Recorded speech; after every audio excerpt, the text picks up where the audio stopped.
Okay, so it is the next day. We got our part, came in this morning. We're gonna have to work over the neighbor's mowing his yard, so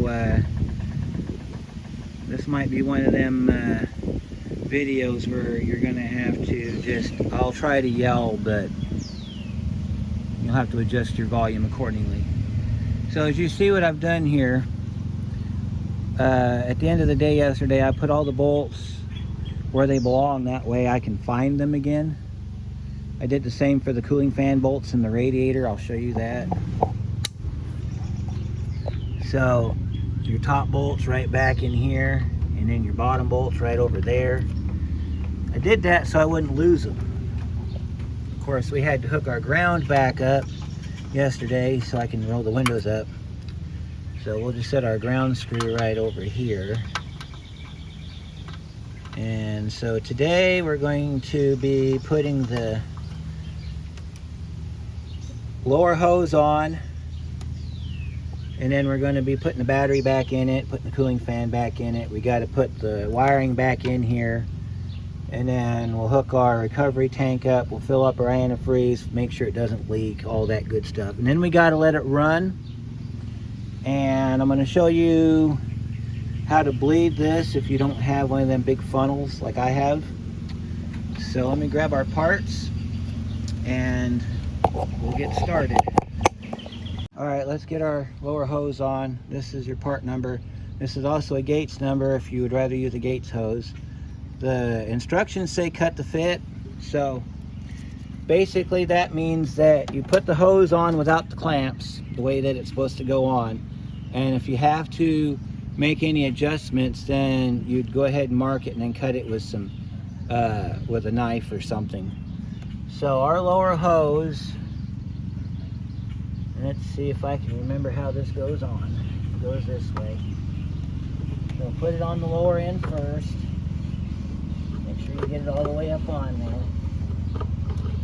And what you're looking for is any signs of bending or twisting or anything out of the ordinary. Alright, so let me show you what we got here. This hose fits perfectly. Let me show you what we got here. We don't need to cut this hose. Alright, so you're looking at your bend here, and then you're going to look at the bend. See if I can get you down underneath it here. You're looking at this bend here, and that's nice and smooth. And you're looking at the lower bend, goes right there nice and smooth. It's within the contour. There's no kinking or bending on the hose, so we don't have to cut this. So what we can do now is we can pull one end off and then feed our clamps down, tighten our clamps up. So let me show you how that works. Alright, so let's get you see what we're doing here. I'm going to pull off the water pump side since it's the easiest one to get to. Alright, pull our water pump off. And then we can take our clamp. This one we're going to send down for the lower.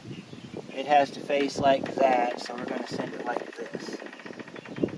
And then that clamp will come down here, and it will sit right there ready to go. This clamp, we're going to face this way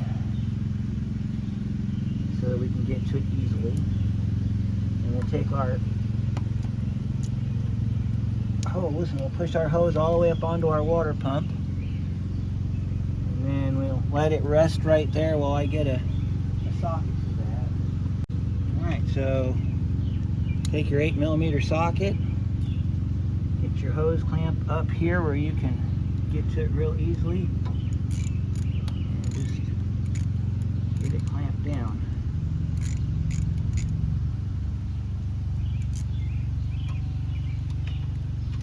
If you want to spin it on by hand, you can spin it on by hand. Get it where you can get your ratchet to work. The reason I'm holding my finger down here is because if you don't, this hose clamp's going to want to walk. As you tighten it up, it's going to want to walk. So what you're doing is you're holding it in place while you tighten up your clamp.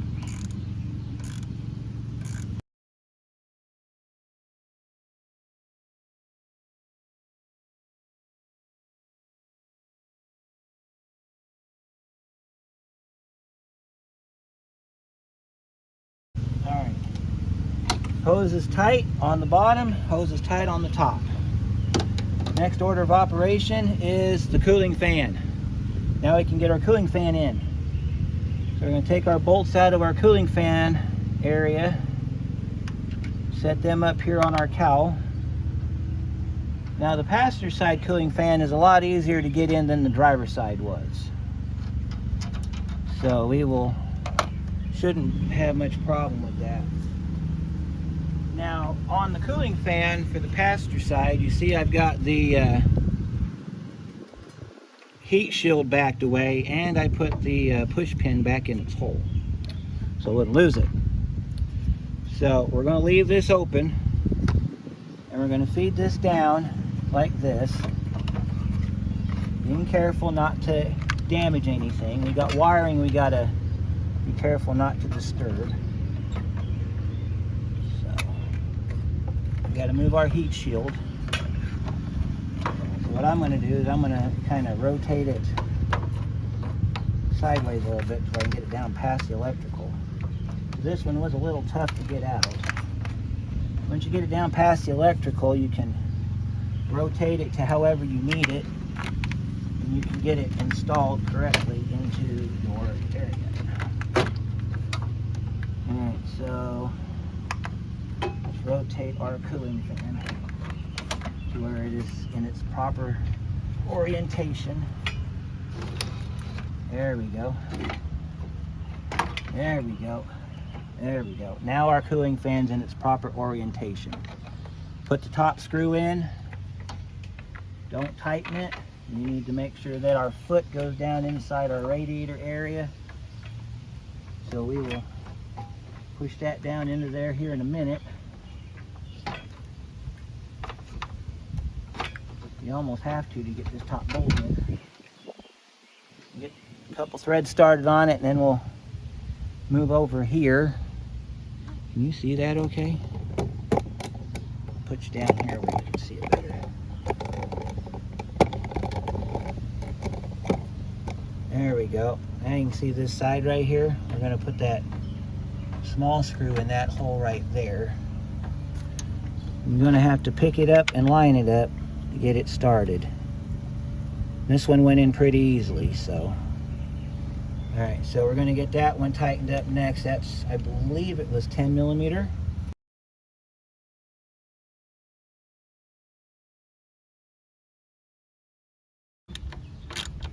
Just run this down until it gets tight, and then we'll tighten up the top bolt, plug in our connector, and then we can move our electrical, which is the next step.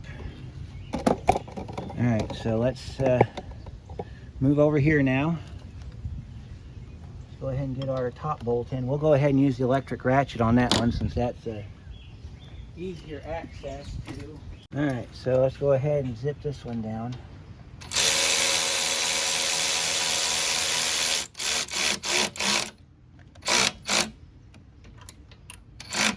You don't have to get it He-Man tight because you'll break the plastic if you do. Alright, so let's see, we got all that done. We got to plug in our electrical down here on our cooling fan. Let's see if I can get you down there so you can see that too while we're here. Alright, so we got our cooling fan, which is right down there. We got our, we'll zoom this back a little bit so you can see a little bit better here. Our cooling fan wiring goes right where my finger is. So we gotta take our cooling fan, plug that in. Alright, and then because we took the heat shield apart to get to it, we gotta pull the heat shield back around. And there's a button that goes in right there. Since you didn't see this in the first part because I didn't show it. Take your push pin, push it flat against each other, load it into the hole. And let's see, we got to get it loaded in the hole and then load it in the other hole, which is right there. I can see it. Put it in there like that, push it down. All right, so our cooling fan is tight, it's plugged in. The feet that I keep mentioning, those are the feet down there. You see the two bottom pieces right there and there? Those go into those holders that you saw in the first half. Those just push down in there and they hold the bottom of the cooling fan in place. So next step is we got to get the heater, we got to get the electrical done. So we need to get our battery put back in, and then we can run our electrical back against the firewall. And so let me grab our battery and I'll be right with you. All right, so I got our standard Series 78 battery that you get from your local parts house. Came in this vehicle. And we got to pull all of our wiring back so we get nothing trapped underneath it. Now this car's got options for different things, and you got these two wires here you got to be mindful of. I'm going to stuff that wire down inside the fender well there. Get this down in here, and then we can get it set up where it needs to be, and then we can get our electrical plugged in. Be very careful putting this battery down in here, because you don't have much room. You got a great big wire harness you got to move around, and you don't want to end up sitting the battery down on one of your terminals, your cables here. It wants to keep a cable from the looks of it. Negative just gets stuck under here, so we got to get it pulled up. There we go. Now this thing, it has a hold down on it, but the hold down broke yesterday, so unfortunately we're not going to be able to use the hold down. But normally what you would do is you have your wedge that sits in the back, you put your bolt back in it, and you're done. Now, if the customer wants to in the future, we can pull the battery back out, take the battery tray out, put it on the bench, drill out the hole, put a new bolt in it, and send it back down, if they want to. If they're happy with the way things are, then we will leave it be. So we need to move our electrical out of the way so that I can get the positive cable connected. We gotta do positive first, then negative. I think that's the order of way things go around here. So I need to get my 8mm, which is right here. I gotta get it on the end of my ratchet so we can tighten up our battery terminal.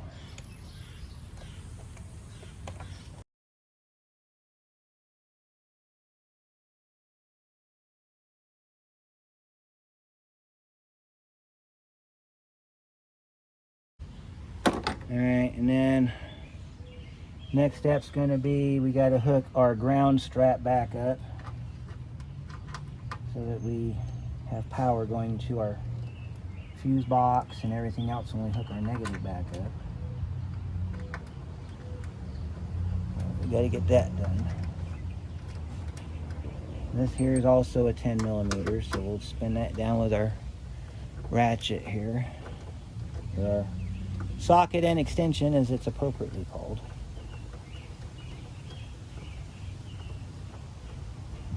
We got a wire to hook up to our low coolant switch, which we will do towards the end. So if you're going through the video and you're like, well, I missed that part, you probably didn't, because we haven't done it yet. All right, so now we got to hook our negative back up, and this is where the sparks happen. Especially because we have a bunch of electrical here we need to move out of the way. That goes to systems this vehicle probably doesn't have.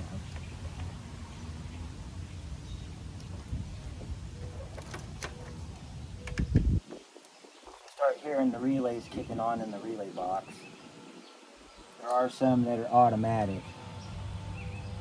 So they will, as soon as they sense power, they'll cycle one time, you'll hear them click.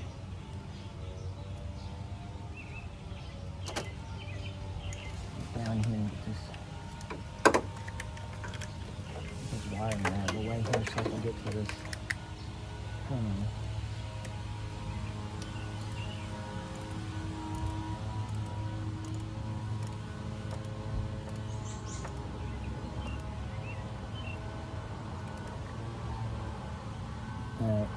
negatives fixed. All right, so now we got to get our crossbar put on. So here's our crossbar, and as you can see, I left the bolts in it for the crossbar too. So we'll pull our bolt out back here. We'll set it up here, and then we'll take our two cross bolts out of the front, and we'll set them up here with the other bolt. All right, we got to get our support bar in, so we got to get our relay box hung back up on the fender well, like that. Now, bolt that we pulled out of it in the first video doesn't go to it, so we're going to have to either find a bolt to put in it or put a plastic push pin in it for right now to get it to where it'll be all right. But we got to put that in first because this bar fits through it. So we got to feed our bar through like this, and then we can move our washer fluid bucket here, and then that holds it down to the car. And get our bolt in the back here and get some threads in it.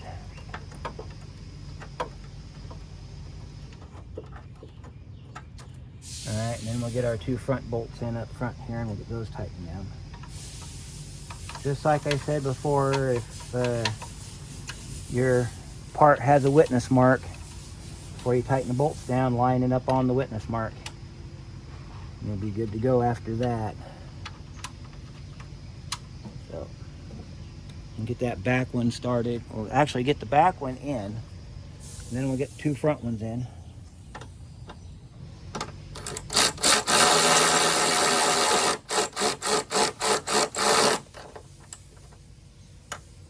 Alright, and we gotta get these two front ones in.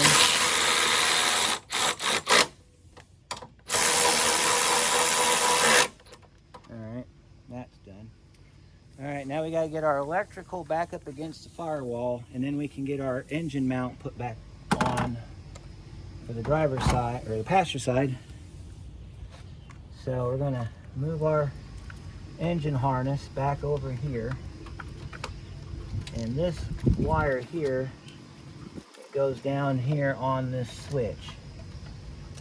So you need to make sure that you hook your switch back up.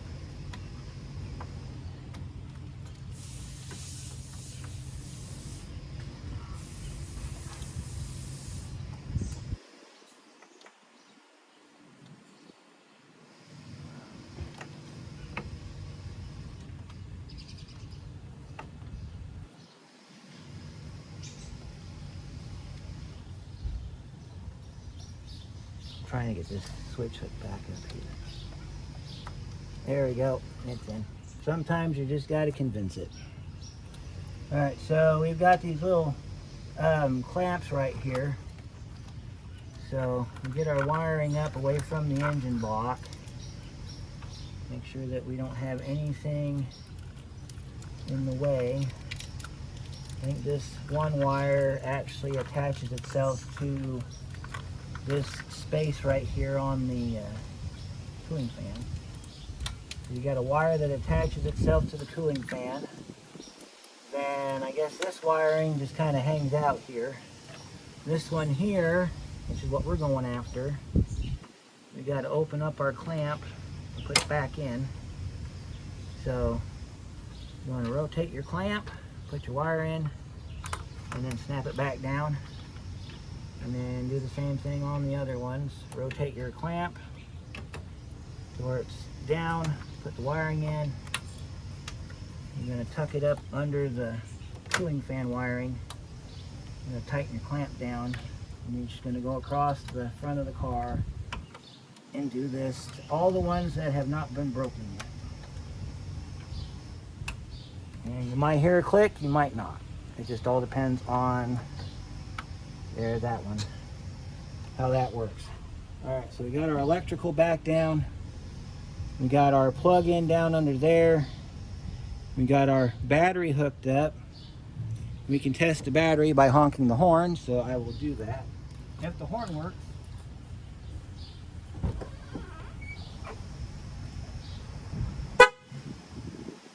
one is working, means we have battery power. All right.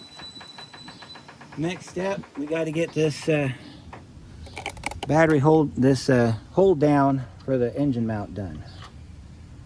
So we'll get our bolts out for that, and then if it went down the way it should, and I don't drop the hardware on the ground,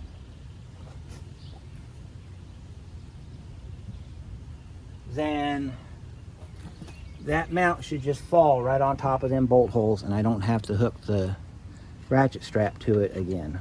But if it comes to the ratchet strap part, we've got it available.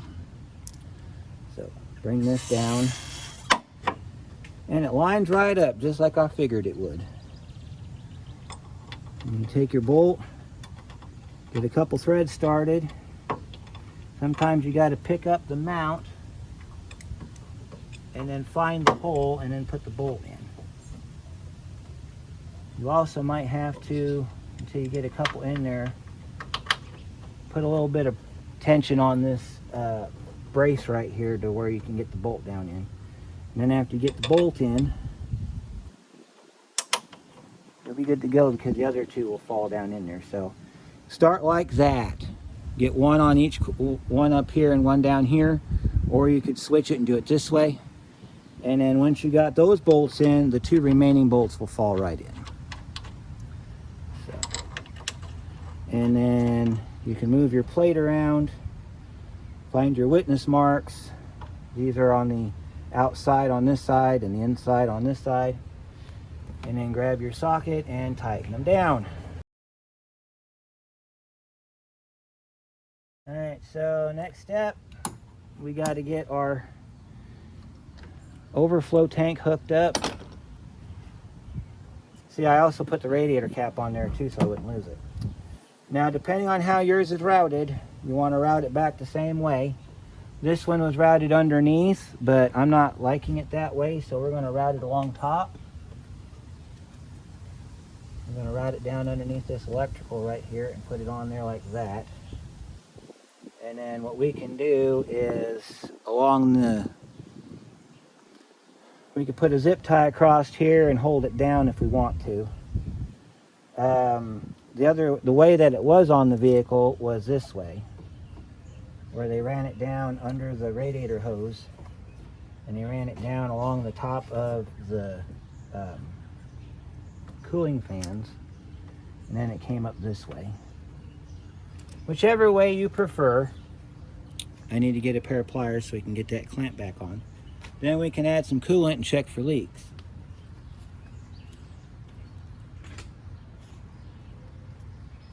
So for that little clamp, I use a pair of needle nose. And I squeeze it ever so careful just to slide it up the hose. And when I get it to a point where I need to clamp it closed, then I'll clamp it closed. You can use channel locks or vice grips or whatever you want to use, locking pliers, whatever. As long as you get the clamp up there, that's all that matters. All right, now it's time to add some coolant. We can't start it because I still have to get an air filter for it, but it will get started. Now, what they did on this was, I guess they were worried about it falling down and making contact with the exhaust manifold. We can pop a couple zip ties on that, so we can do that real quick.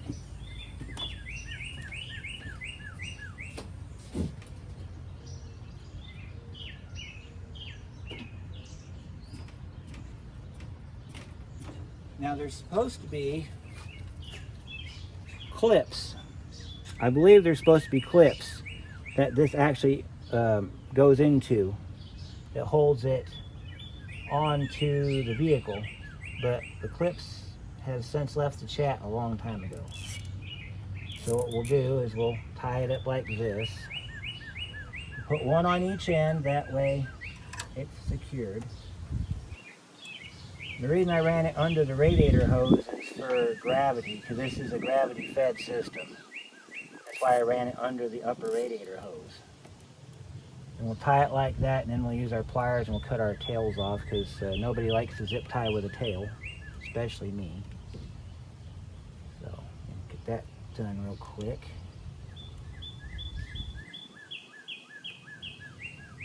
There's that one. There's that one right there. Got those done. And then we'll throw those in the trash.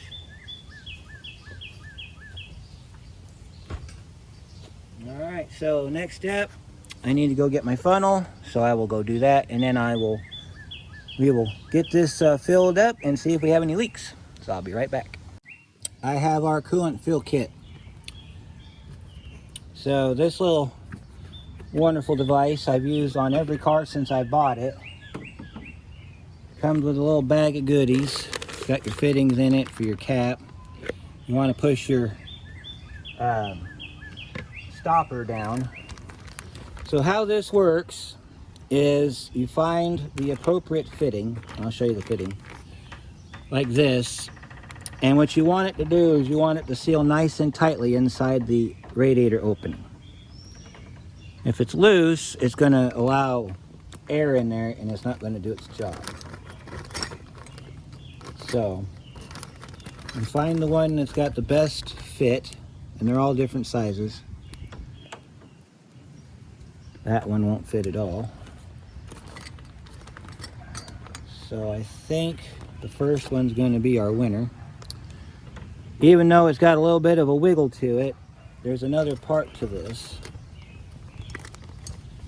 You have a radiator cap cover. Usually you can match these up to the cap that's on it. However, I don't believe I have one. And let's see if this one will work. Nope, that one won't work. And I got to go get it with the magnet.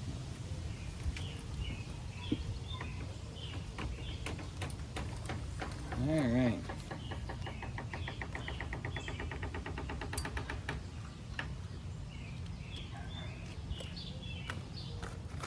So that one's too small, so that one won't work. So we can use this one. And I'll show you how we build this thing. Line this up like you would on a regular radiator cap.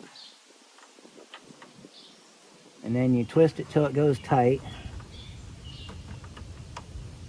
If it won't go tight, then that means we need a different set of adapters here, because there are some of these adapters that have this step on it. So that step is for this type of radiator cap right here. If it doesn't have a step, then it'll fit recovery tanks and other things.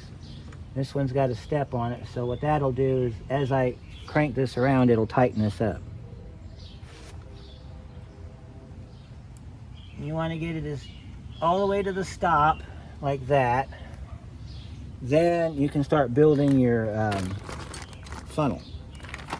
So we've got like 90s, we got 45s, we got longs, we got shorts, we got straights. What I usually do is I'll do it like this. And then that's all I use right there. And then that way I can put this down directly on top. And there's your funnel. So we're going to fill this up. We're going to put a drain pan underneath this side here for that switch. If we can fill this all the way up and the switch doesn't leak, then I think we're golden. So let me get a drain pan.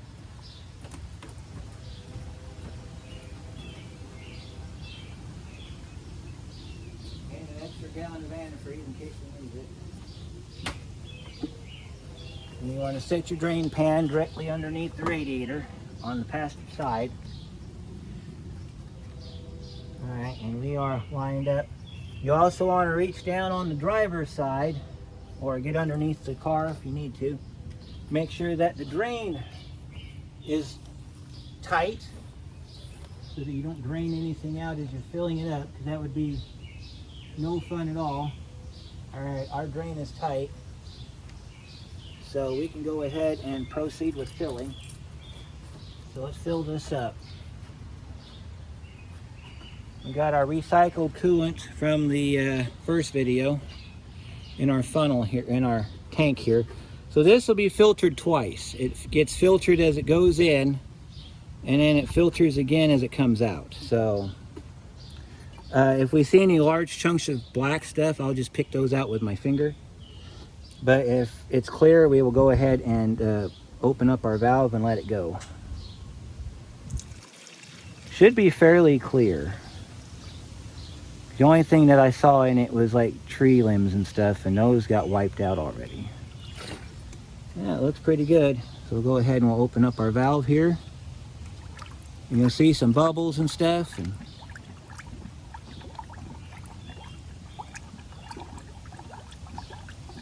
it's going to basically fill the radiator up.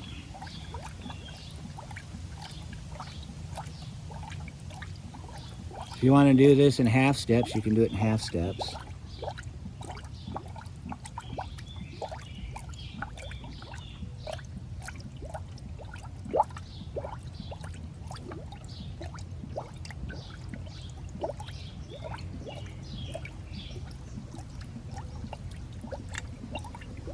You also want to check for leaks on any of the hoses that you had to take off. So we're going to be checking our lower radiator hose because we replaced it.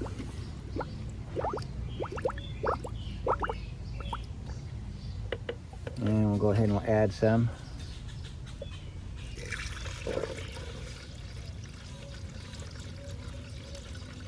We'll go ahead and we'll empty our tank here. I know that's not enough to fill this radiator, so we'll just let it do its thing. You can see the bubbles coming out of the top there.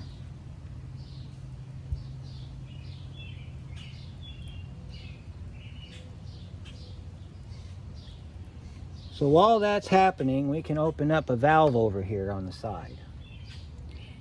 And I'll show you the part that I'm talking about here. We have, I'll zoom in on it here, that little screw that sits right there. Right there. Take a flat screwdriver and we will open that screw up just a little bit.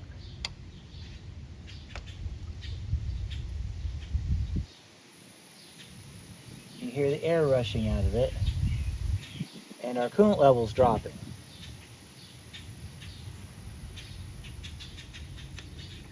This is the proper way to bleed a GM 3400. You see the coolant coming out, the air has left the system. We can go ahead and we can tighten our screw up. Because in this what looks like a nut, there's a hole in it. So when you unscrew that screw, it opens it up, and any air that's trapped in the upper half of the engine comes out of that hole. This is important because, as you can see from a minute ago, our coolant level has fallen. And we still have air bubbles coming out of it, but as that valve was opened, you heard the hissing sound, I hope you did, and thereby it pushed all the air out to where we got nothing but coolant coming out of it, and there you go. Your system has been bled. I'm going to put my stopper in here and I'm going to fill this up just a little bit.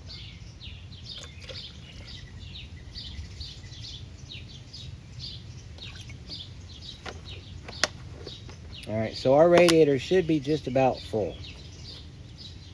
So let me go ahead and, before we continue onward, let me get my flashlight out.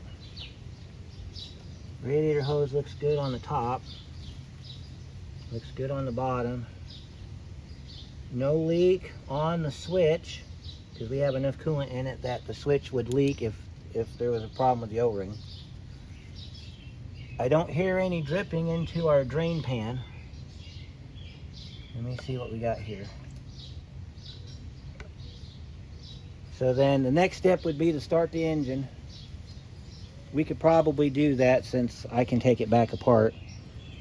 So let me get this thing ready to start, and we'll start it up and we'll get the level down properly, because when the thermostat opens, there's going to be more coolant dropping, so we better do it this way. Let me get set up and then we'll start it up and let it run a minute. All right, let's go ahead and get this thing started. See what happens. This is also a good opportunity to find out what you forgot to do too.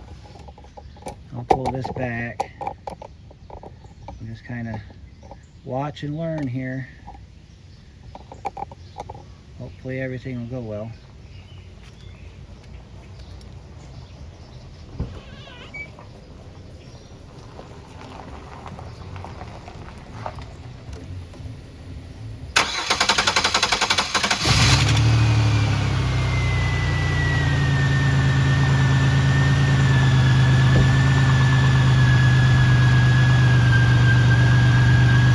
Yeah, I think it's got a vacuum leak in the back somewhere. Not 100% sure though.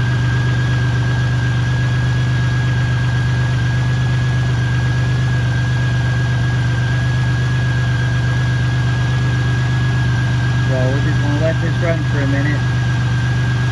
I'm not going to keep it going here, but as soon as I start seeing some movement on the coolant, I'll bring you back, because this is going to take a while for this to warm up. So it'll be a few minutes, so stand by. Alright, so we've got it running for a minute. Our coolant level has not changed. We got our scan tool set up to monitor the idle air temp. That's this one here. Outside air temperature is 82 degrees, which is correct. That's our cooling temperature, 113. This is 192 thermostat in it. So when that gets up to about 198, it should open up and we should see some movement. So we're at 117 right now. I'm just going to let it run. And yeah, I'm just going to let it run. And if I see any movement, I'll bring you back and let you know. Alright, we're getting some movement here. Our temperature gauge is up to temp.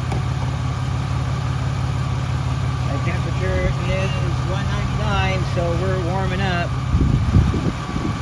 And we'll go ahead and we'll open up our drain valve, or our bleeder screw over here. See if we can get some more fluid out of it, the air.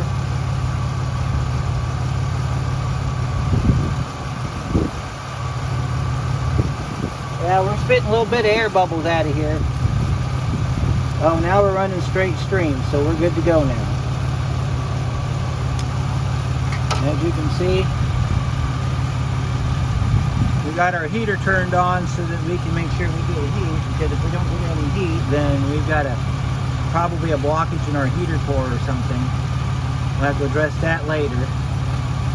But I'll let you watch that while I check my gauges.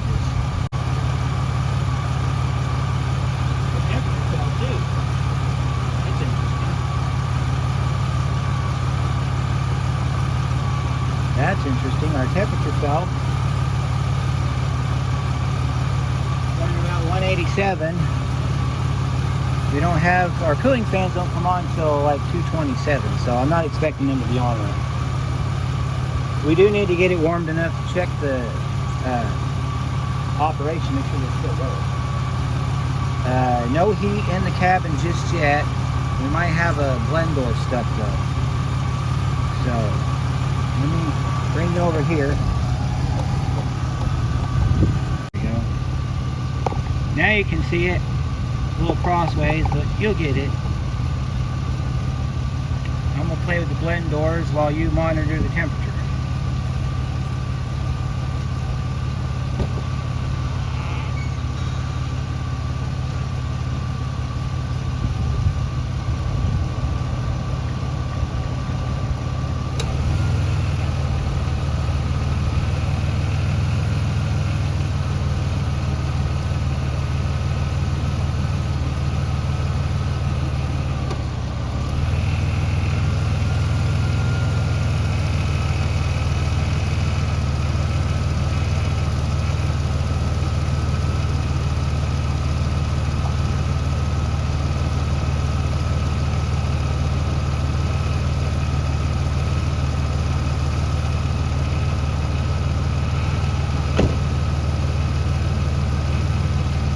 Cooling fans kicked on.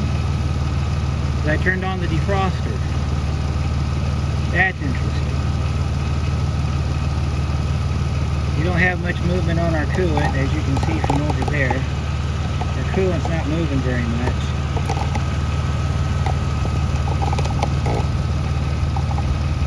Our cooling fans are on with the defroster. We don't have any heat inside as of yet. Let me see if we have any more fluid trapped in here.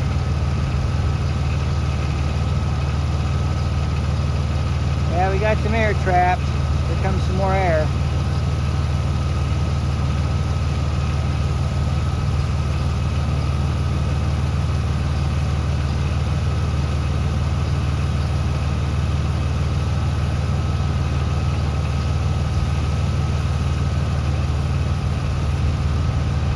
There's a ton of air trapped in here.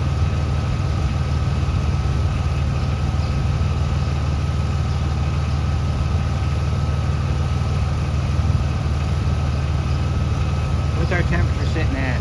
221.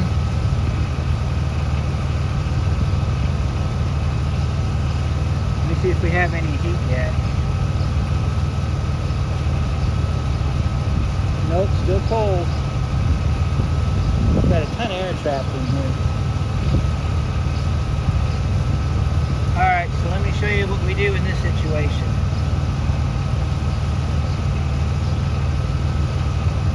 Shut the vehicle off, because now we're overflowing. Shut the vehicle off.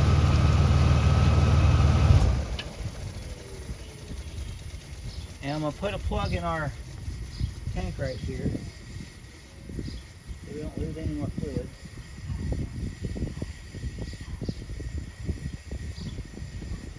I'm going to open up, since we're no longer communicating with the computer, I'm going to open up our valve down here as soon as I find my screwdriver again.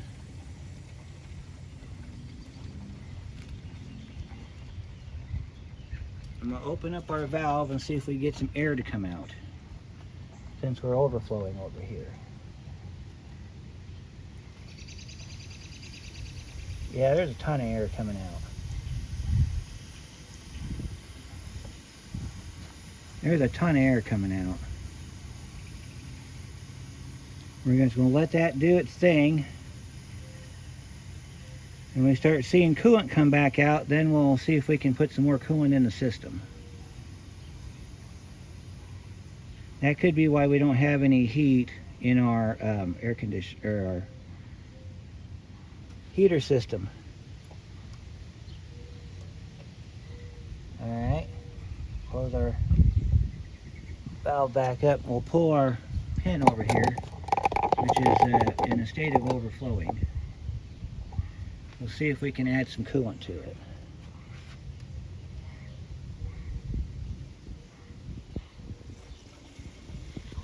Look at that.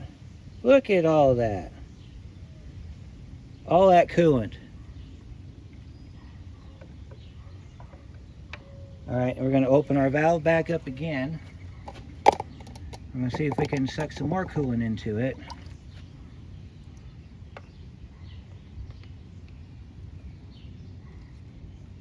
There we go. Now we got straight flow of coolant again. Alright. I'm going to let this thing drain down as far as it'll go. I'm going to go ahead and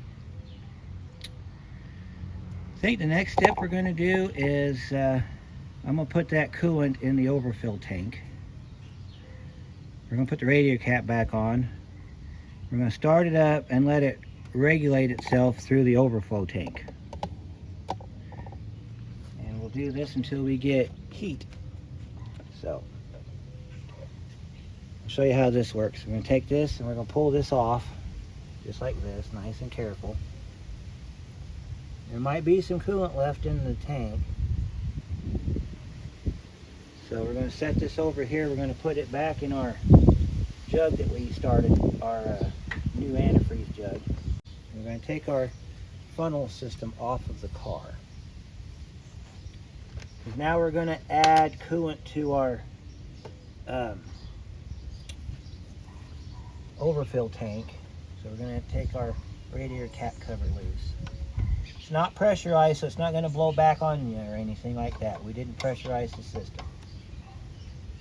And there's enough coolant in there that what this does is this will come through the line. It'll go into the little hole right here and it'll fill that up if it's needed. So we're going to go ahead and put our radiator cap on so we can pressurize the system. We're going to add some coolant to our reservoir over here. So we're going to add some coolant to the reservoir. We're going to start it up and let it run. You might see some air bubbles out of this reservoir.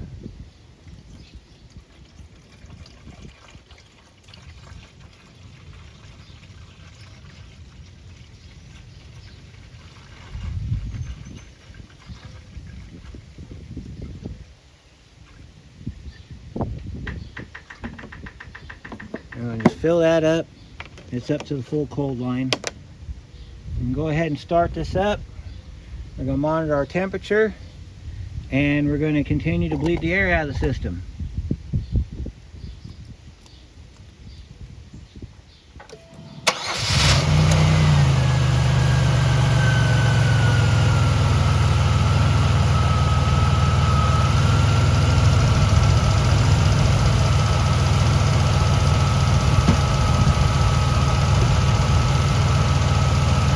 Alright, so let's go ahead and open up our bleeder screw. Now that we got it running.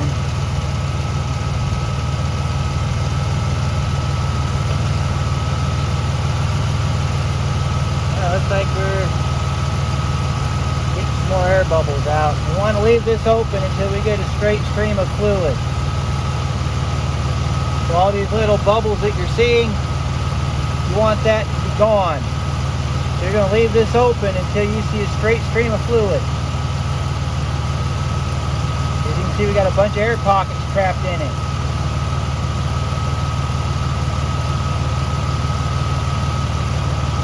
I'm going to close this up for a minute. We don't need to worry about the antifreeze running low because we put some in the tank. So what will happen is the spring on the radiator cap will pick up just enough, and the draw off the engine will actually pull the fluid out of this tank down to the radiator. We also have a light that says low coolant, so in the event that we have an issue where we're not getting enough fluid to the radiator, it'll trigger the low coolant light. So our temperature is sitting at 196, and our cooling fans are on only because of the defrost being turned on. So I'm going to go check the vents and see if we have any heat in the vents yet. If we have heat in the vents, we're done. That's the sign you got all the air out. If I don't have heat at the vents, we got to keep bleeding.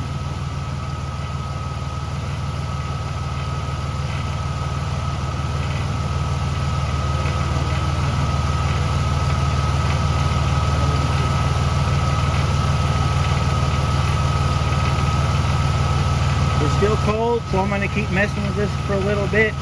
I'll bring you back and let you know how we fared. So I come back to report some great news. After raising the idle up a little bit to circulate the water pump a little faster, we have heat. So let's check our valve one more time. Let me zoom in there so you can see it better. And if we get steady stream like I'm expecting, we will call this one done.